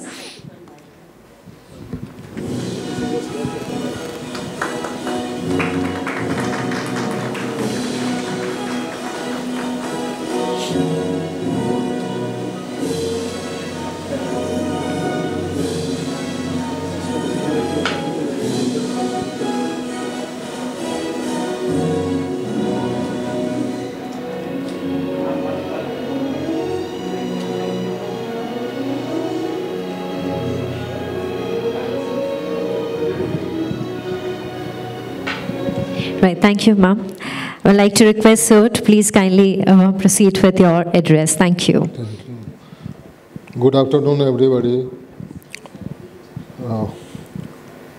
Those on the dais, those on the other side, participants, ladies and gentlemen.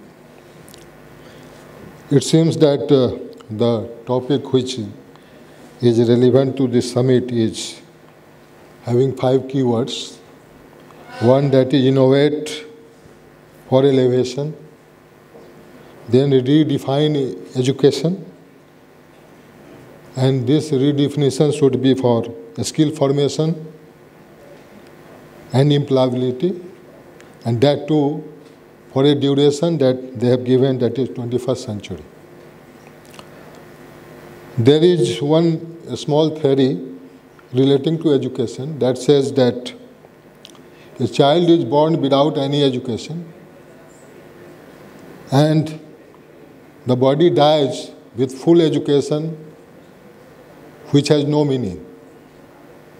It means the blank slate theory says that when a child is born, it has no knowledge at all. But in due course of time, when he grows or she grows in the society, or in the country, or in the globe, day by day some experience is coming, and ultimately the child becomes youth and full of knowledge, and in due course of time that knowledge can be spread anywhere. That is why education is so much relevant, because when we get education, we cultivate education, we spread and diffuse education, and this is for the society, family, and the globe.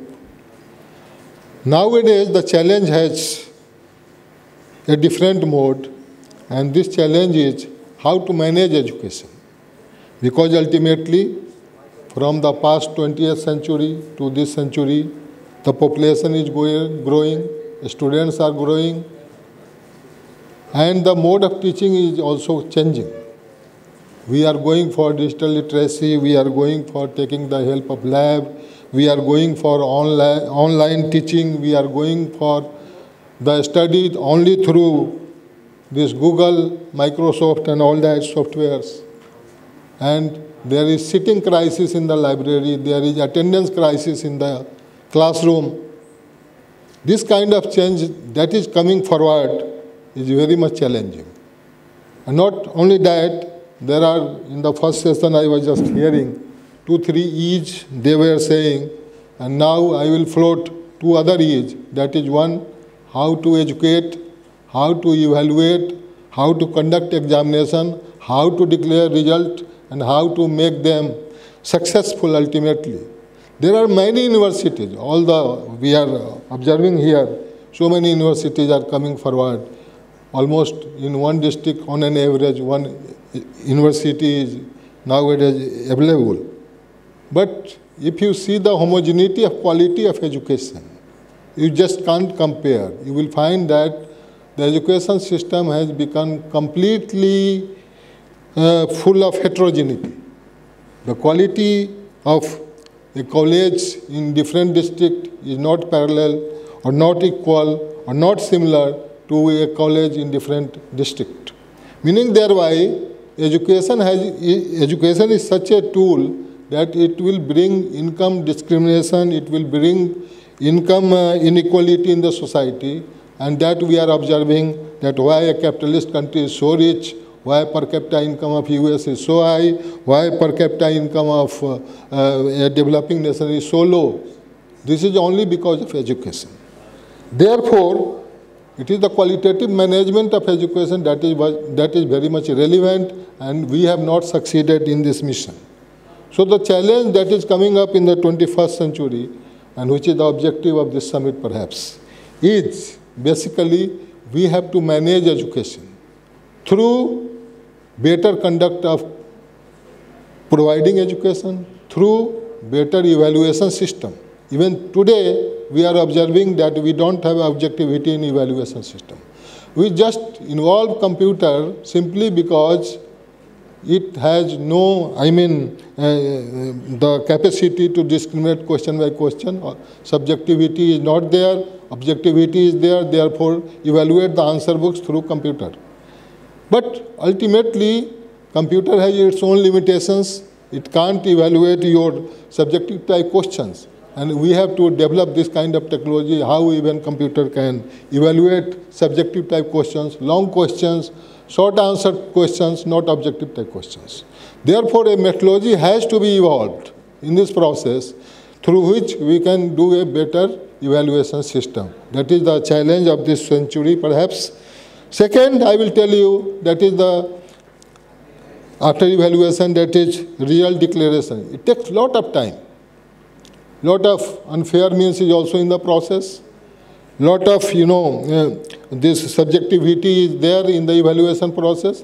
Therefore, same student's answer book, if you get evaluated hypothetically here, by 5 teachers suppose, that the student will get 5 types of numbers out of 100. And which is very unfortunate. It should be only one similar marks. But that is not coming forward, and therefore I will float the idea that the second challenge that is coming forward in the higher education sector particularly is basically the evaluation process. We have to develop a methodology again where there should be perfect evaluation system with objectivity, and there should not be subjectivity in long-term, size answers of the questions. Once I floated the idea among the students that you frame your own questions and you just answer. And we will be surprised that students could not do well, even they had the right to frame their own questions and write their own answers. So framing the question is also a technique. You just give this lesson to the student, that how to frame questions and then how to answer. And if they learn this style of raising questions virtually, then they can clearly answer also. But that kind of teaching in the classrooms are not taking place. Therefore, sometimes the system that we are evolving in this process through either NTA or NEET or many CAT, G, so many agencies are there who are raising the questions. You see the differences. Somewhere 40% is the highest in G, but somewhere 99 percentiles are also there in different evaluation system. And there are situations when we are observing at present in the contemporary scenario that your whole result is leaked. The country is virtually a leaked country. No, I mean, we are just playing with the career of the students. Poor students particularly, they are sufferers because they can't go for coaching for a long period of time. Second year, third year, they can't sustain, and therefore for them it is a big challenge how to prosper through education. So if we are not able to provide the good education system, qualitative education system, then ultimately the society will be divided among poor and rich. And the Gini coefficient that we are observing for our country, particularly India, which is around 0.47, this is very high in comparison to either capitalist country or even the developed nations, Europe and Australia and all that. Therefore, I will suggest you that if we want that by 2047 our country should be a developed nation, then we have to control education. It is must, because it is a tool which can virtually develop the country in a homogeneous manner. It should not develop in a heterogeneous manner. So I hope that this kind of situation will be managed somehow in this century, and then ultimately we can have of course, a balance between the social life, economic life, and political life in the country. I hope with these remarks, already so many persons are here, so many things have happened, and therefore with these remarks that we have to manage education somehow by evaluation, education and examination system. That is very much relevant here that we should manage. Thank you very much. Thank you, sir. I have to leave now. Okay, sir. So just allow me some time. Chandan sir is not here. No problem, no problem. Let me go. Let me go. Okay. Already so much delayed. Okay, thank you, sir. Thank you, sir. Thank you for your time. Thank you. So with this, let's move ahead in the program. And now for the next address, I would like to request Mr. Kanak Gupta, Director, SAIT MR Jaipuria School. I request you, sir, to please kindly come and join us. Taaliyon ke saath everybody all together. Please welcome, sir. Thank you.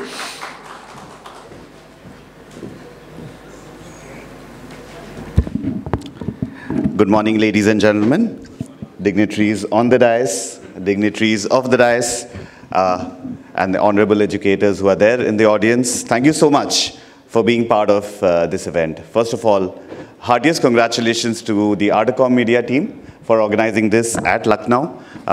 Lucknow, for us at Jaipuria, is home, and we are very proud of everything that we've done. We aspire to do at Lucknow and across UP, across the country.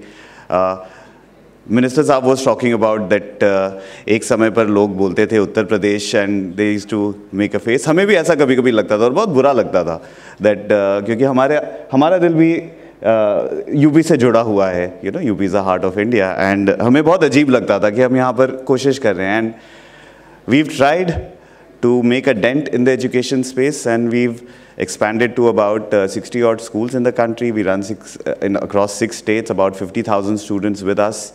But Lucknow remains our flagship at Gomti Nagar in Lucknow. I'm so glad that Pramini ji is here, our principal of the school.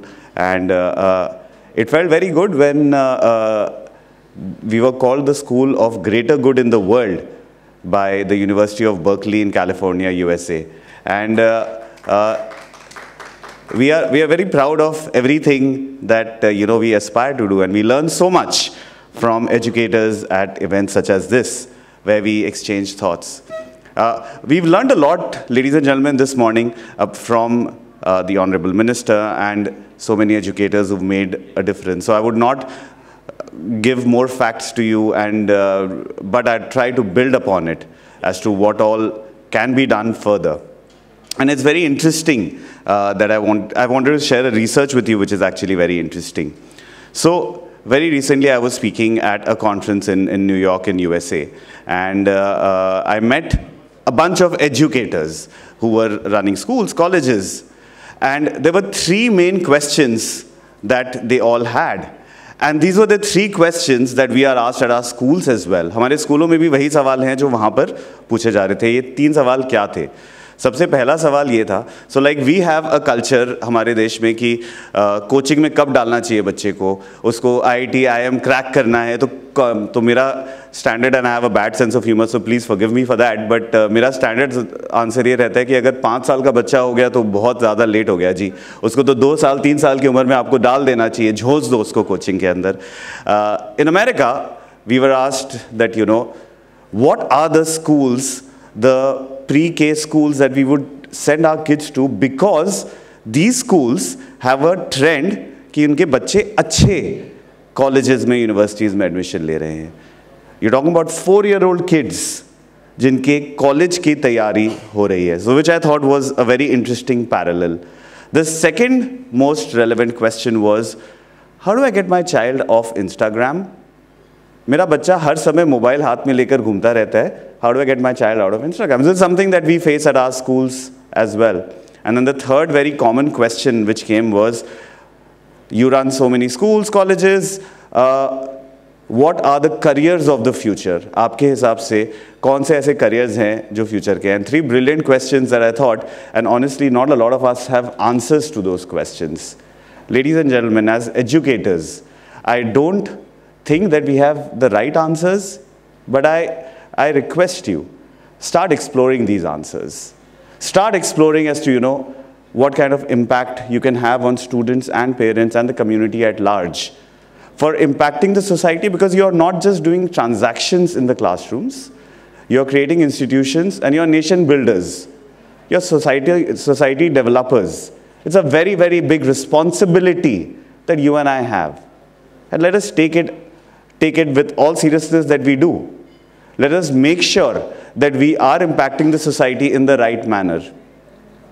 When we think about as to how the context of education has evolved, we've moved from societies which was creating workers for the industrial forces, to then the internet and technology companies, to now more social and knowledge-based economies. What's happening is that our social capital has been disturbed tremendously. And our social capital, and this is part of my research, I'm so glad that you spoke about research. You know, this is something that I have been doing for the last 2 years. The social capital disturbance happened ever since the Second World War, where, you know, we had the great last generation. And after that, we saw the drugs and, you know, the hippie culture of the 60s and the 70s, and in the 80s, the advent of television, in the 90s, cable television, 2000 came, you know, social media becoming very, very relevant. So what it did was, it took you and me, हम लोग पहले आंगन में बैठकर पड़ोसियों से बात करते थे, हम फिर अंदर आ गए घर के, टीवी के सामने बैठकर हम खाना खाने लगे, और फिर हम वो मोबाइल के अंदर घुस गए, and that has ensured that not just the social capital is disturbed, but also the learning ability of students has shifted tremendously.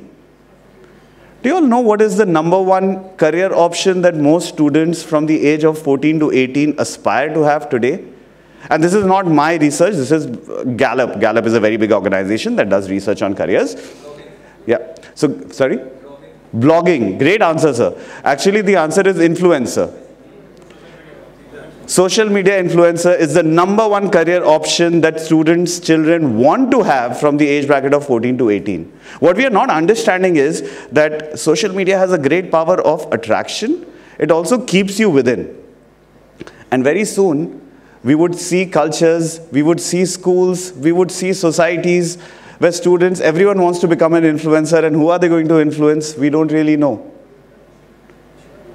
my request to you is, as educators, as you explore your journeys, please bring learning back into the classrooms. Please connect with your students back into the classrooms and in your schools. Please reflect a lot. Please do research a lot. Please do think about as to what are you contributing as an educator for societal development, for nation building.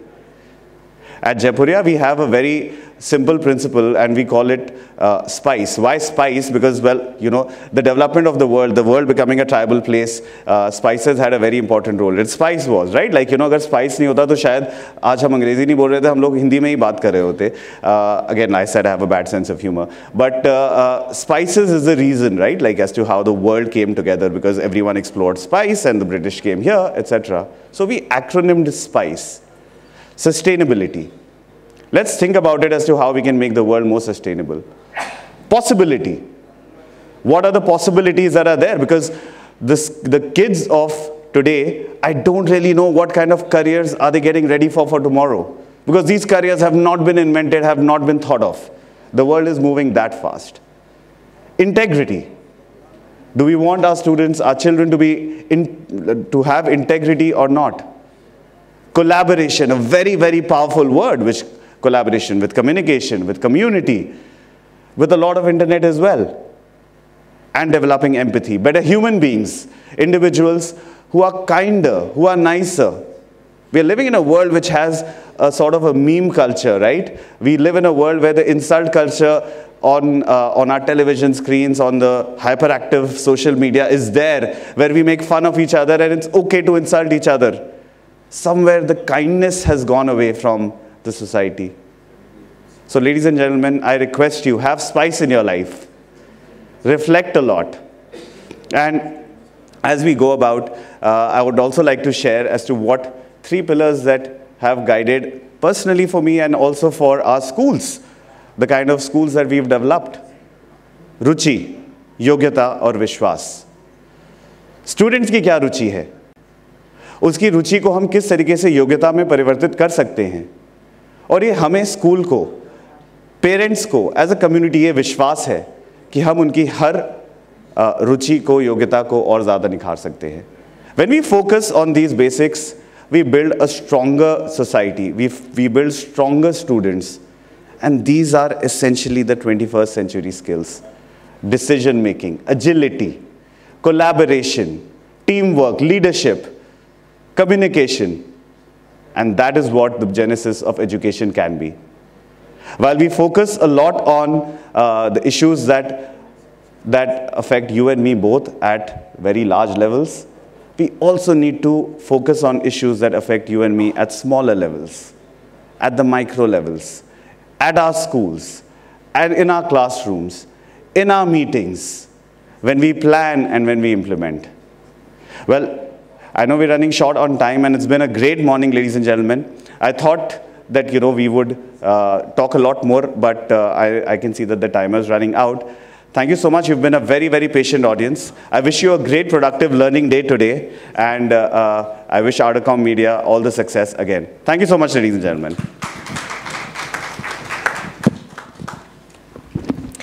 Thank you so much. Now we don't have time, so without taking any more time, I would like to request Kumar Chandan Anand. I request you to please kindly come forward and join us to do the felicitation. Thank you. Firstly, I would like to request Kuwar Shekhar Rajendra sir. Everyone, zordar taaliyan ho jaye for sir. Thank you. And I would also like to request Mr. Kanak Gupta sir.